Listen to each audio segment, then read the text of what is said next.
तो 23 साल पहले जून 2001 की सुबह यूके में गर्मियों का मौसम था। साउथ वेस्ट लंदन में एक आदमी वॉक कर रहा था जब इसको एक पार्किंग एरिया में एक लड़के की लाश नजर आई। इस लाश की हालत बहुत खराब थी। इस लड़के का सर कुचल चुका था, इसकी हड्डियां टूट चुकी थीं। इस वक्त सुबह के 7 बज रहे थे। फौरन यहाँ पुलिस पहुँच गई। पुलिस चीफ सू हिल भी यहाँ मौजूद थी। ये औरत समझ चुकी थी कि ये सारा मामला क्या है। असल में ये जगह लंदन के हीथ्रो एयरपोर्ट के साथ ही थी।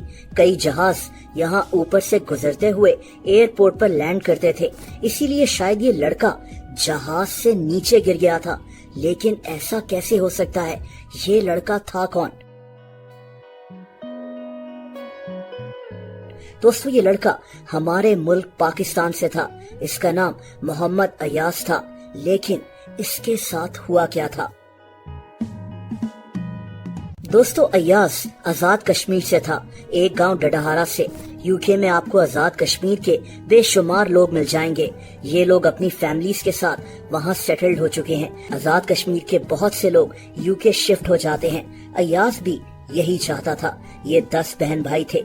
इनके घर के हालात अच्छे नहीं थे और तभी अयाज पैसे कमाने यूके जाना चाहता था। ये अपनी फैमिली को भी यूके में सेटल करना चाहता था।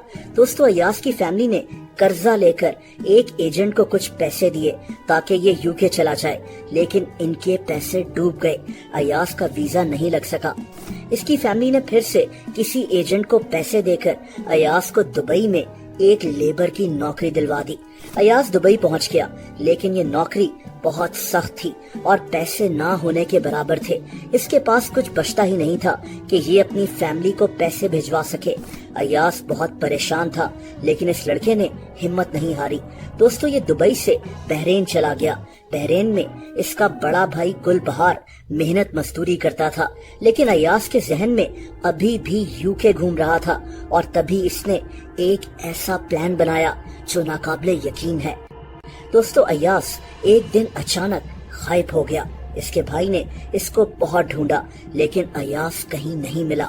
बाद में पता चला कि अयाज एक बोइंग 777 जहाज में किसी तरह छुप गया था। ये ब्रिटिश एयरवेज का जहाज था जो बहरीन से यूके जा रहा था। इस जहाज के टायर्स के ऊपर जो जगह होती है, अयाज शायद इधर ही छुपा था। दोस्तों, 1947 से 2015 तक 113 लोग इसी तरह सफर करने की कोशिश कर चुके हैं, जिनमें 86 लोग यानी 86 लोग मारे गए थे। यानी ये बहुत खतरनाक होता है। अयाज शायद किसी की मदद लेकर यहाँ छुप तो गया, लेकिन 35,000 फीट की बुलंदी पर जब बाहर का टेम्परेचर -63 डिग्री सेल्सियस तक गिर सकता है, जब ऑक्सीजन बहुत कम होती है तो इंसान बेहोश हो जाता है। और अयाज के साथ भी यही हुआ होगा। हो सकता है कि ये रास्ते में ही मर गया हो। बस जब जहाज यूके उतरने लगा तो अयाज जहाज से नीचे गिर गया। असल में जहाज जब उतरता है या लैंड करता है तो वो कंपार्टमेंट खुल जाता है और इसके अंदर जहाज के लैंडिंग गियर्स चले जाते हैं। यानी अगर कोई यहाँ छुपा हुआ हो तो इस वक्त नीचे गिर सकता है। बहरहाल अयाज की मौत की खबर सुनकर इसकी वालदा को हार्ट अटैक आ गया था। दोस्तों, वो जो पुलिस चीफ थी सू हिल, ये भी अयाज की सारी कहानी जानकर बहुत ज्यादा गमगीन थी। इसी ने उस वक्त बहुत कोशिशें कर अयाज की फैमिली से राब्ता किया था, उनको सारी सिचुएशन का बताया था और अयाज की बॉडी को वापस पाकिस्तान भिजवाया था। खैर दोस्तों, इस वाकये को 23 साल गुजर गए और एक दिन इस औरत को एक ईमेल मिली। ये ईमेल अयाज के भाई की थी, खलीलुल्लाह।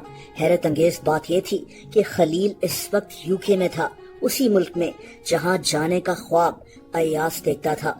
खलील इंग्लैंड पढ़ने के लिए गया था। जब इसका भाई अयाज जहाज से नीचे गिरा था तो खलील सिर्फ 1 साल का था।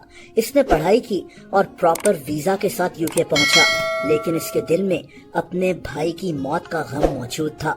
खलील पुलिस चीफ सू हिल से मिला और ये लोग उसी जगह गए जहां 23 साल पहले अयाज गिरकर मारा गया था।